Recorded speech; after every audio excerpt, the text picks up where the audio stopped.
Buenas noches, compañeros, compañeras y profesor al cargo. Mi nombre es José Francisco Leitón Quiroz, soy proveniente de la provincia de Cartago, Cantón Cartago, distrito de Llano Grande. Pertenezco a la carrera de investigación en ciencias criminológicas y este es el trabajo de la unidad número 3 de la materia de gestión estratégica, hoy 7 de julio de 2024. Toca analizar una coevaluación perteneciente a la estudiante Adriana Marchena, lo cual habla sobre la corrupción y la transparencia en instituciones públicas, ¿verdad? Y presentaré a continuación una coevaluación sobre el trabajo de la compañera, ¿verdad? Para dar una introducción, la corrupción en Costa Rica es un problema que está persistiendo, ¿verdad? Impacta tanto el sector público como el sector privado y debilita la confianza de los ciudadanos, ¿verdad? Sí está presente, no solo en Costa Rica, tenemos el caso de Venezuela con su dictadura y el caso de Nicaragua, los cuales son los casos de corrupción más grandes que se ha visto, pero a nivel democrático, también económico, pero obviamente se nota un poco el nivel de corrupción política democrática en ese país, en esos dos países, ¿verdad? La corrupción puede darse desde sobornos hasta desviación de fondos y también se puede llegar a generar o manifestar en nepotismo y los tráficos de influencia, los cuales también son considerados como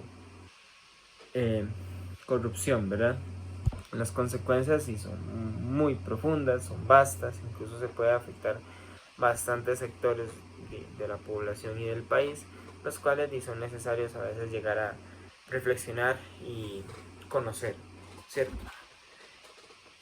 El primer punto que se tiene que dar en la coevaluación es que se puede considerar dos aspectos positivos en el planteamiento por la persona que realizó el blog.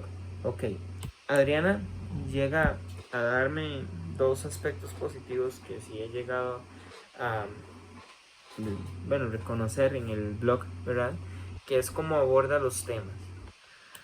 Ella habla, y aquí está el contexto nacional, primero la corrupción, habla del caso Isel Catel, lo ejemplifica muy bien, es uno de los casos más sonados en el país, ¿verdad? Cómo se llegó a generar el caso Isel Catel y cómo ICE llegaba a obtener contratos de telecomunicaciones mediante la corrupción de las altas esferas del gobierno y la necesidad llegó a dar necesidad de medidas estrictas para combatir la corrupción. Es el mejor ejemplo que pudo haber tomado, ya que es uno de los que más a nivel costarricense llegó a ejemplificarse de la mejor manera, ¿verdad?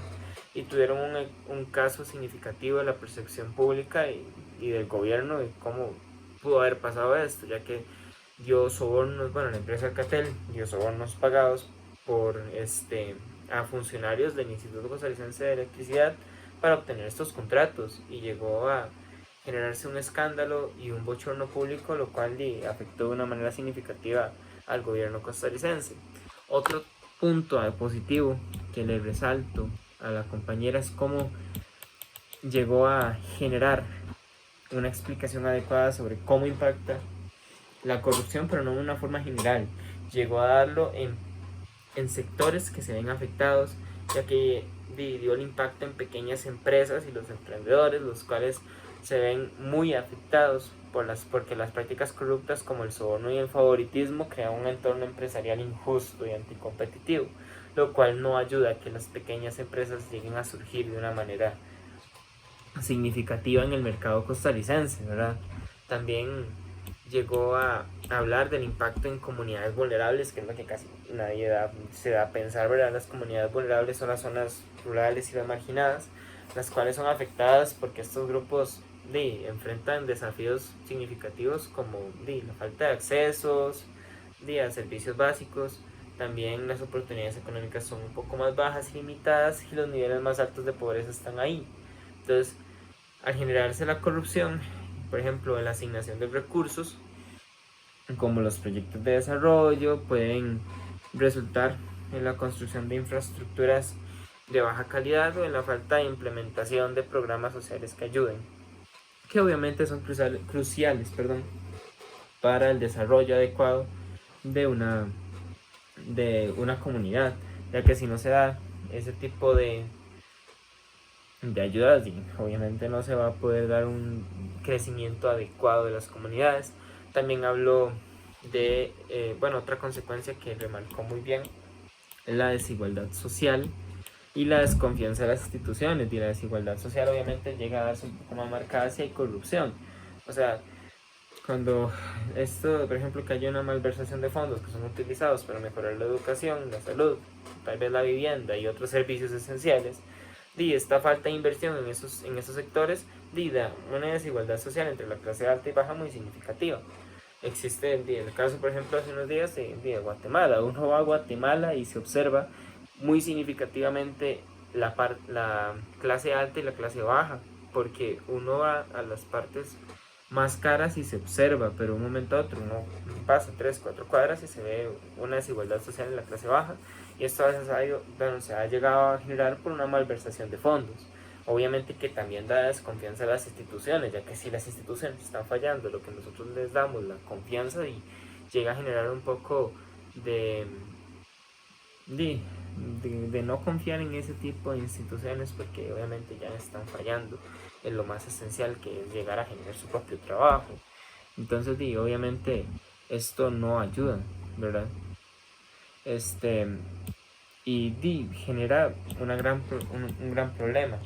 El otro punto, que si es un tema de actualidad, y claramente yo considero y se marca que es un problema de actualidad, o sea, está presente siempre en el país, se ha llegado a generar, ¿verdad?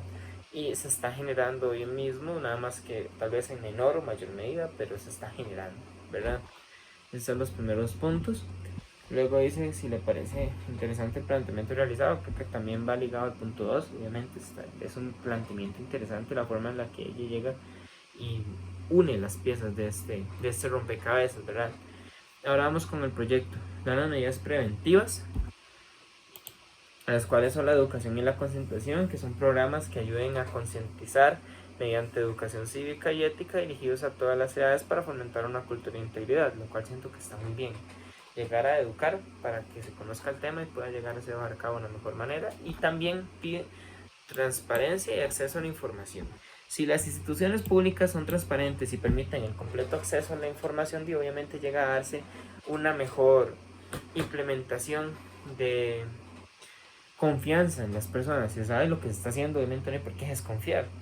Pero también da medidas represivas, las cuales son una implementación de leyes de anticorrupción, lo cual pide aprobar y aplicar leyes anticorrupción más estrictas. Obviamente, si se llega a dar un manejo más estricto y más sanciones severas, y llega a darse una mejor implementación de estas leyes. Y también el fortalecimiento del sistema judicial. Eso quiere decir que si llega a capacitar de mejor manera a los jueces y fiscales en el manejo de casos de corrupción, así como de implementación de medidas para que se lleguen a agilizar los procesos de una manera más rápida, se puede garantizar una independencia del Poder Judicial y se protege a los jueces y fiscales de represiones preventivas, y esto puede llegar a generar un mayor incremento en la lucha contra este tipo de situaciones. Entonces me parece que el proyecto sí es viable, sí da mediciones viables y sí puede aplicarse, ya que si se llega a generar este tipo de proyectos, puede llegarse a disminuir el impacto significativo de este problema. Los indicadores son medibles, claramente. Los indicadores, si se llega a generar un poco, si se llega a bajar las denuncias por corrupción y los indicadores de corrupción, y obviamente se puede llegar a observar mediante la implementación del proyecto, si ha mejorado, un éxito del proyecto expuesto, ¿verdad? También los recursos y materiales, ya que analizados de una mejor manera. La compañera de la presentación dice que los recursos económicos son 1 millón de colones, fondos para la realización de auditorías y gastos operativos y logísticos, y también la implementación de sistemas de monitoreo y evaluación, dando una inversión de 50 millones de colones, ¿verdad? Me parece personalmente que el segundo, invertir 50 millones de colones en implementación de sistemas y monitoreos, sí es adecuado, ¿verdad? 50 millones obviamente se van a llegar a invertir porque estos sistemas de monitoreo y evaluación requieren mantenimiento y requieren mejores técnicos para que se sepa utilizar y personas adecuadas al puesto que obviamente tienen un salario exigente. Entonces me parece que para empezar está muy bien la implementación, ¿verdad? Pero el millón de colones para la realización de auditorías, gastos operativos y logísticos me parece que está un poco limitado. Esto debe dar un presupuesto por lo menos de 7 a 8 millones, ya que se tienen que dar primero los gastos operativos son muy caros y los logísticos peor porque se ocupa personal y este personal ocupa un sueldo. Y me parece que con 1 millón de colones está muy limitado para llegar a generar este proyecto, ¿verdad? En la implementación, ¿verdad? En la implementación de recursos económicos del Poder Judicial y de la Organización de la Sociedad Civil y ONGs, pide 20 millones de colones en consultadorías legales y reducción de proyectos de ley, me parece adecuado, y 25 millones de colones en equipamiento tecnológico y para apoyar la investigación, me parece también adecuado, ya que para esto se necesita una gran inversión y profesionales que estén adecuados al puesto. Entonces me parece que los recursos económicos destinados sí son los adecuados para este tipo de proyectos, ¿verdad? Y sí me gustaría mejorar ese del primer punto que me parece un poco limitado, ¿verdad? Como dije, los indicadores son medibles y el proyecto yo también lo podría mejorar aplicando una implementación de sanciones a las instituciones, pero no de una forma judicial, sino de un veto. Entonces, si se logra dar que una institución está dando sobornos para recibir un cambio, que se vete, que no se le permita dar su servicio nunca más, para evitar de una manera significativa y para impactar con una represión significativa a estas empresas que llegan a generar este tipo de situaciones. Ya que si llega a dar un veto, se llega a negar su servicio mediante una ley, se puede llegar a dar como una llamada de atención a las demás empresas y decirles, hey, si ustedes hacen esto, es lo que les toca. Y se puede llegar a generar una mejor implementación en la lucha contra este problema. Y las medidas para garantizar la sostenibilidad del proyecto a largo plazo me parece que sí son adecuadas. Nada más que se debe subir un poco el presupuesto para llegar a generar este tipo de éxito en el proyecto. El proyecto está bien expuesto, nada más que siento que en el primer punto obviamente el millón de colones no va a alcanzar. Pero las medidas para garantizar la sostenibilidad del proyecto a largo plazo, pues sí. O sea, si se da la educación, obviamente, a largo plazo se da una mejor concientización. Y bueno, creo que este es todo mi análisis. Muchas gracias por su atención y bueno, pues esto es todo. Hasta luego.